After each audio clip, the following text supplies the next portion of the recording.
আসসালামু আলাইকুম রহমতুল্লাহ বারাকাতুহু।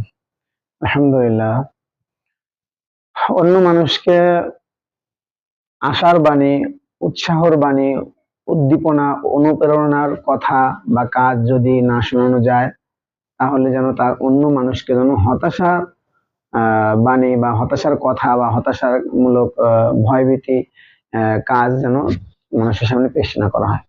উদাহরণস্বরূপ, একটা মানুষ ব্যবসা করছে বা পড়ালেখা করছে, তো সেই ক্ষেত্রে আপনি গিয়ে তার সামনে নেগেটিভ যত কথা আছে, যে তোমার দ্বারা পড়ালেখা হবে না, তুমি পারো না, তুমি ফেল করেছো, আর তোমার দ্বারা তুমি অঙ্ক বোঝো না, ইংলিশ বোঝো না, ইত্যাদি।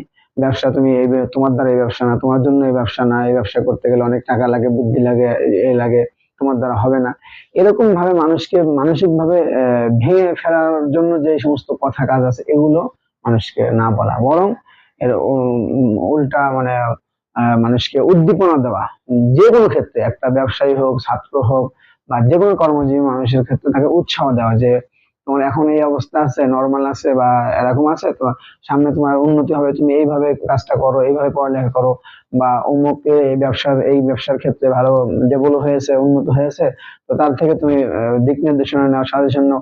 এইভাবে তাকে উৎসাহ দেওয়া, তুমি ভেঙে পড়ো না। হ্যাঁ, আশা করি তোমার আরো, আমরা ইনশাল্লাহ দোয়া করি তোমার ভালো হবে। এরকম ভাবে মানুষকে পজিটিভ কথা বলে মানুষকে উৎসাহ দেওয়া, মানুষকে কখনোই হতাশার বাণী বা ভয়ের কথা, ভয় দেখানো, এগুলো না করা। আল্লাহ তাআলা আমাকে আমাদেরকে আমল করার তৌফিক দান করুন। আমিন।